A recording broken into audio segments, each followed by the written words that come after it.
All right, y'all. So I came over to my mom's house. I was not expecting this, but my dad is here, so he's gonna give his point of view. We did a video.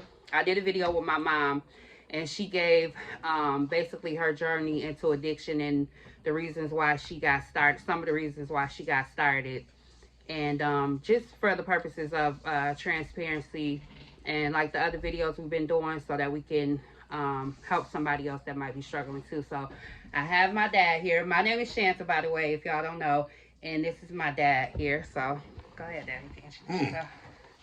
Well, we start off. What's your First, name? I'm finna get it. Uh, No, my name is Derek Brooks. Most people call me DJ, but I ain't been called that. I call that my close friend. My daughter just, I'll stop by to do something. And the Lord had been speaking to me to speak about how I got started and how I got caught up in drugs and alcohol and the lifestyle. And I've been partnering with it for some months. And I was gonna get out of it today, but I couldn't. My daughter forced me to go ahead and share this with you. But I not a, but I so I said I'm gonna go ahead and share it. But I started my journey with alcohol and drugs at about the age of 12 years old, and most of my drug addiction when I started at a young age, it was a lot of fun attached to it because I was younger and the drug hadn't beat me up. But um, at that point, even at that point when I started, I knew I had, it wasn't like I had a problem, it's just I knew I liked to do it all the time. So, and as I got older, the alcohol and the weed, it just fizzled out just like a sparkler. It didn't, it gave me a kick and got it started, but with the group of people and the lifestyle I was living, I was exposed to a lot more different drugs. Peoples, because that, is a big part of my addiction was um, peoples, because I didn't get high alone. And I was so young. So most of my life I pretended to be older than I was because they wouldn't, most people, if they knew I was 12 and 13, they probably wouldn't have been fooling with me. But I looked at older. But as I started on that journey, as far as with drugs and alcohol, it's when I started to pick it up to start to lie to myself about justifying my actions, why I'm drinking, why um, I'm staying out, why I'm breaking in people's cars. That ain't because I'm no alcoholic or nothing like that. At that point, it was just I'm getting money, and it's out here. But it started that destruction of my life because of my dreams was lost then at 12. I just hadn't realized it because all my desires that I wanted to be wasn't um, to drink alcohol and smoke drugs. It was, to make something of my life. But at that time, my brother got killed when I was about 11 or 12. And he was the oldest one. And he was the one that was more into drugs, selling drugs, doing his thing. But I always admired him because he always, stayed sharp and, the women and stuff like that. So my focus was really on the street where, I didn't really stop and think about the consequences, because what we thought then, you study long, you study wrong, but that was a bad slogan. You had to study right so you can stay right, but that was my path that I took. But on this journey, I, ran around, did crimes until I reached the age of 17. I reached the age of 17, they sent me to prison. First case I ever had. It ain't never been a juvenile or nothing like that. So I go and do 5 years to come back. I'm in my 20s. You know, so at this time I experienced a lot of drugs. That I had never used. I've been in lockup with a lot of addicts, heroin addicts, stuff that I had even never heard about. But I used to go. I was part of my um, treatment plan to get out of prison. Is I had to attend NA and AA meetings. That was a stipulation that I had to do. So I was in these rooms with much older people because I was probably the only one. There was about 2 or 3 of us that was in prison that was 17 at that time. But I used to listen to all these older people talk about their life and drugs, how it destroyed them, and they gave up their houses and cars. In my back of my mind, and being young and inexperienced with this disease at that time, I was saying to myself, "Oh, these niggas is crazy. Ain't nobody did this, did that. I did it on my own. Drugs didn't make me do it, because of my ignorance and my life experience had allowed me to even see where they had been. But they kept telling me, you stay on this road, you'll see what I'm talking about, young bro. And it was show, by me being hard-headed and, thought I was out nickel slick. I stayed in them drugs for a long time, and the only thing that I could ever tell anybody, is drugs is a lie, because when you give up your life and sit in a room or whatever you intend to do, and you don't think about your family, you don't think the consequences of your actions. Only thing you thinking about is that drug and obtaining it. You an addict. You lost control. For me, I don't call nobody addict. I call myself. I had to come to accept that, man, you an addict. You got a problem. So a long time I knew I had a problem, but I never did anything about it. To make it short, I quit using drugs 10 years, job and house, family. But I never could detach myself from the lifestyle because that's where my interest was at still. Because I still thought that if I could get the approval of the peoples, which I'm always saying in my mind, F them anyway. But that's what you're striving for because you didn't left your peoples at home. I left my family at home, the ones I said I love, to come to the street. So that's definitely where my attention was at because I had everything at home. So, when I came to realization that, I was an addict, I had damaged my family, I had damaged my life, relationships, jobs, numerous of things that drugs took me to. But there's only one thing that I'm truly grateful for, that God, that he never let me injure myself or nobody bad enough that I couldn't live with it. Because I've been around addicts that have did things that they couldn't live with. And they just did dope until they died. That was just, they couldn't get up, so they just stayed laying down. But I always had to fight to get up. It's because I had a faith bigger than me, and that was God, but I had never used him. I only used him as emergency, and the police put the handcuffs on me and said, "Oh, Lord, please get me out of this one. I ain't gonna do this no more." That was my lie that I would say to him, but he probably would, I'd get out, but I'd do it again. But I didn't realize the magnitude of what God had placed in my life and what I had destroyed with drugs. See, what I realize now as being my age at 60 years old is that Lord was showing me now is what the devil was destroyed then. Because when the devil removed me from my family with drugs, even though I was there, he took control of my family. The devil had it because I let him in. So that let my daughter and them see me like this, my kids see me like that, just like it. So my self-worth, what I'm saying, where I could come home and stand like a king in spite of what was going on in the street, I had damaged that, with these drugs and alcohol. So I say to these people now, they run around, they talk about the bag and being a boss. Well, most of them don't even know nothing about no boss because they ain't never bossed nothing. They ain't never had a job. They can't run their kids. How you a boss? Stop telling yourself lies. You know what I'm saying? And that's the lie that you tell yourself to get through, to keep doing that crazy stuff that we do to ourselves and our families. You real? Yeah, if you real, then stand up. But I didn't realize what real really is until I sustained a lot of pain from what I had did in my life, and the roads that I had taken.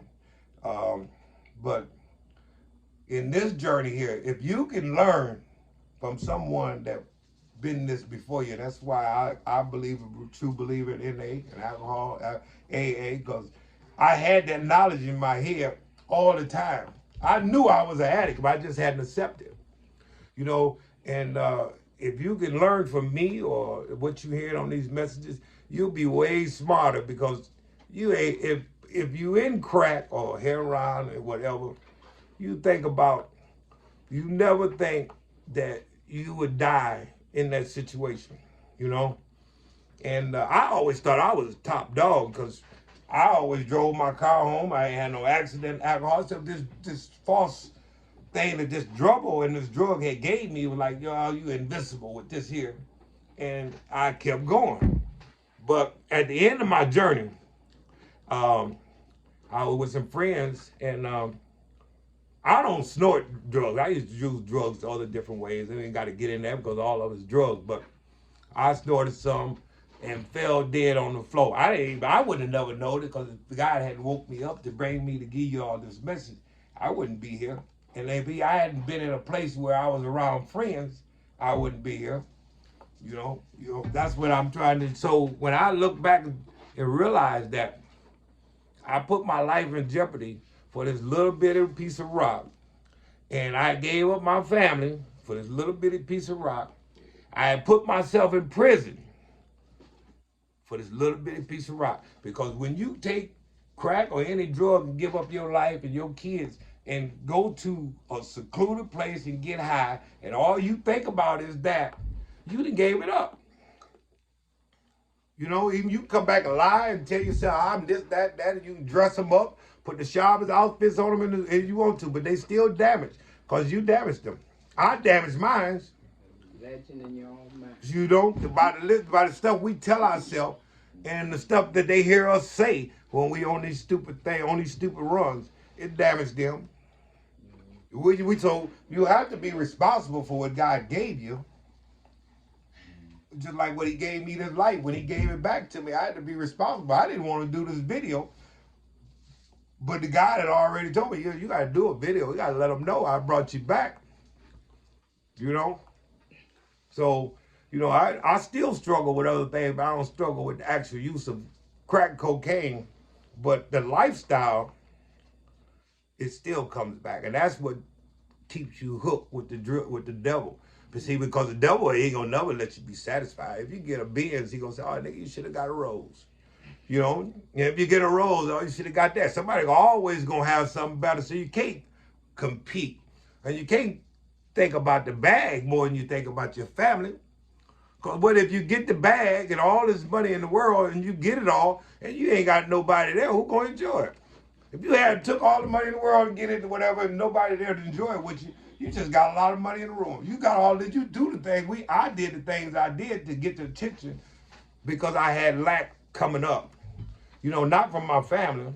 It's because of how the drugs, the alcohol, and everything that did me as a child at 12 years old, when I should have been experiencing a life or experiencing something with a younger girl or experiencing. I'm somewhere with older people and they going straight to it, and I don't even have an imagination of this stuff no more because my childhood is gone. I gave it up to drugs and alcohol.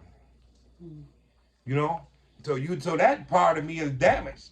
So therefore, how I view life and families and kids and all that. So now I need some help. To be honest. And so I have to still get on my knees every day and talk to my God when I'm on my job and let him know, look, I still ain't got it. I ain't got it all the way. Even when I had the money and the cars and all that, just gave me more avenues to destroy myself. Take me farther away from where God was intending for me to go. So, you don't have to wait to get to be my age to enjoy life or to experience life, because most of the ones that's on drugs is not experiencing life. They just experiencing struggles. One struggle after another. One impact after another. One let down after another. All of this is all you going to experience in drugs and alcohol. Period. Because there's no loyalty there. You laugh and joke, and you can laugh and joke around them tables for 20 years, and every one of y'all will be falling off dying, and you'll still be putting a pipe in your mouth. Saying, I ain't going to happen to me. Well, why not? Because we think that we're invincible, because that's what the drug wants you to think until you drop. And then he going to go in line and try to get the next one. So, with the reason why I share, and I'm going to continue to share, is because the generation that we got now is coming up. They think that they really invincible, and they don't even want to take the knowledge. They think that they got it. and they ain't got it. You know, and there's a whole room of us, probably a whole planet of us, if we all got together that ain't got it. But we got to come. What I came to realize is it's okay to not to have it, but you got to admit it to do something about it and step up. You know, and start to change your life one day at a time. Sometimes, you know, I had to go about an hour if things ain't going right. Yeah. You know, so you know, I came and shared. You know, I hope you guys can get anything that you can from it. But one thing I want you to know: you don't go through the struggle, cause it ain't gonna ever get any better. And you can look at the track record if you've been in the game long enough, and you can see. You get some to make it out. Out of 10, you get one to make it out. The other 9 die off, or they're in penitentiary. You know. So if you want to be one of the 10, like the guy told me when I first got the treatment, you better start working now, because you're already behind. You understand what I'm, you know? So I'm only being honest with y'all. You know, and another thing I want to speak on before I go, you know, is the problem that we having with our kids. You know, I ain't no expert on them, you know, and I know I had a mild struggle with mine. But you know, when I look at the kids that they got now, there's no filter because the mother or the father don't give them no filter. They argue with me, but I'm gonna tell you this now: if a child hears negativity all day, he's not going to school and do nothing positive. If you sitting up calling people beat this, all that dope there, all that around your child, even if that's your life, keep it separate from them, because you supposed to put. I believe, just you know, that's the reason why I say I believe we supposed to set our kids up to do better than us. And the way you set them up with all of this negativity and you talk sex around them, you don't filter nothing, you setting them up for failure, because what they believe is what they hear from their mama or their daddy. That's where they first get they rights and wrongs from. Before they know anything, they know it from you. And so when you lack that responsibility to teach them respect, or respect yourself, respect your body, respect to other people around you, you ain't doing that for the other people, you're doing that for your child. Because once you make him ignorant, then nobody's going to deal with him. You're going to put a hat on him, going to put him in special ed, or they're going to put him in some special school. Because you can't deal with him, because you can't talk to him. Because you want to pamper him. You want to buy him and dress him up, take him there and show him off like some show dog, and then go back home, pick your phone up, and don't even say 2 words and find out what's going on with him. And then when you get too stressed, I can't handle this, I'm going to call somebody. Well, the job is yours. If you can't handle your own child, who can? You got all these people running around here that are already sick, and then you're laughing at the sick people, and you just as sick as them. You sit up and laugh about another person and their failures in front of your kid. You setting yourself up and setting them up that it's okay to do this, because they hear it coming out of your mouth. But nobody is responsible for their actions no more, because nobody can take nothing. Everybody just want to spaz out. Everybody tripping. They driving their cars too fast. They can't cut them off. You can't wait. Where are you in a rush for? You fly past me and stop at the light. Say, I'm behind you. Dumb. Look up there, they got 5 kids in the car with no seatbelts. Flying. Yeah, I have no responsibility. I mean, you know, and the reason why I'm speaking this is because we have to save our generation. Because our kids is the ones dying. Our kids is committing suicide. Our kids, you go downtown and look, black kids, there's more black kids down there on drugs I hadn't seen in my life. So, you know what I'm saying? So we failing somewhere. And I think if we can ever get our life tied up with me, what I'm saying to my, I got a lot of stuff I have to go back. But the Lord let me know, if you can't go back and do anything to change nothing that happened, you have to start each day on a new day and show people how you live. Don't talk about it, be about it. You want to be a boss, get to be a boss. Don't sit up at the table, you're a boss, but then ask me for a cigarette. Let me get a cigarette, man. Well, you're a boss. You're supposed to have cigarettes. You call your girl, you calling them queens and kings, your kids queens and kings, but then you turn around and call them bees and hoes. How's that work? I don't understand it. I would never in my life call my child nothing like that. Never. I would have to be drug or out my mind But the way this is so freely in our community now, because they have no barriers, they have no filters, they have nothing. So what we leave them with is confusion, because you don't have time to talk to them, so you give them the phone. So they chipped out. So you wonder what's wrong with them when they go to school and spaz out, because they have no communication skills. If God was intended for us to be uncommunicated, he'd have made you like the snake. They ain't communicated no law to nobody. Not even their own that come out of them. But that's how these people are acting. They're acting like animals, snake. Because most animals, deers and all that, they take care of theirs until they die. They go back. So they acting like venom snakes. They acting like road lizards. And, they have no care. They don't care about nothing. They say anything. Just nasty. And then how are you supposed to bring up something like that? I'm glad my mama wasn't like that. Shit, I probably would have been a killer. Because that's what you train them to be, because you have no social skills with them. You don't teach them how to communicate. So when you learn how to communicate, that means you learn how to tackle problems. But when you don't learn how to communicate, you can't tackle no problems. So now you spazzing. You spazzing because the mailman telling you, oh, you don't have no mail today. What's the argument about? You just so used to argue. You argue, well, why don't I have no mail? The man don't know, he just deliver mail. But that's what I'm trying to tell. People are so focused on negative, it could be something that'll have no value and they'll lose their life over it. Because what somebody say on Facebook or here or there, it's the law. That's a lie. The only law is made is from God, and that's the law that you have to live by. I don't know whatever God you want to serve, but you better find something greater than yourself to pull you out of this addiction. Because if not, it's like the old players told me, they got a spot for you. Jail, institution, or death. And it don't have to come in that order. That's right. So, I hope, and I'm truly grateful God spared me. That's why I'm sharing this message, because I wouldn't, if I was in my addiction, I would have had time. I wouldn't have cared. I would have thought I cared about mine. And I really, when I look back, all the lying that I did, I really didn't care about mine, because I wouldn't have set them up like that. You see what I'm saying? We step out our responsibilities, then you want to jump right back in them, and then there's consequences. You can't take the pressure. When you lost your kids, now you come back, they don't want to respect you. Now you want to knock them in the mouth. Well, they probably want to knock you in the mouth when you had the pipe in there, and you smoked up all the money, and they ain't got no food. So reason why I'm saying is the failures is use them as your strengths now, because you know what you've been through. You can't keep going back over the same tracks. That ain't gonna work.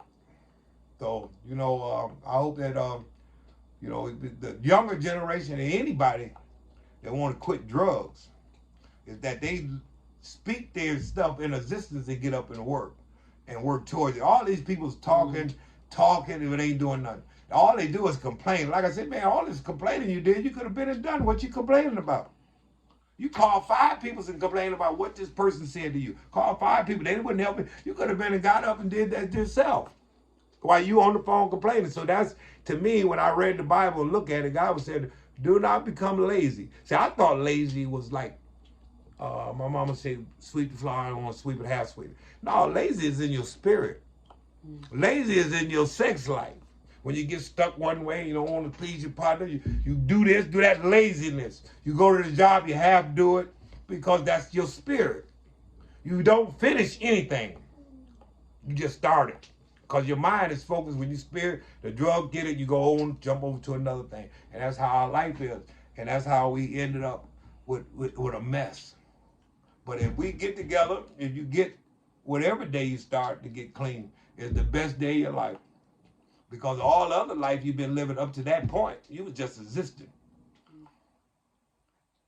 When you become to life, you start to feel, you start to cry again, you start to laugh again, you start to feel losses. This is what, I use drugs not to feel. I didn't want to feel the pain of my brother being in the casket. I'll get so high now, I don't even remember. So, you know, it did what I'm saying is the reason why I'm saying is all the things that we use drugs to get away from it or escape, we still end up having to come back and do it. So you might as well, you know, face it, clean, you know, and put your best foot forward. Because as long as you keep putting any substance in your body, it numbs.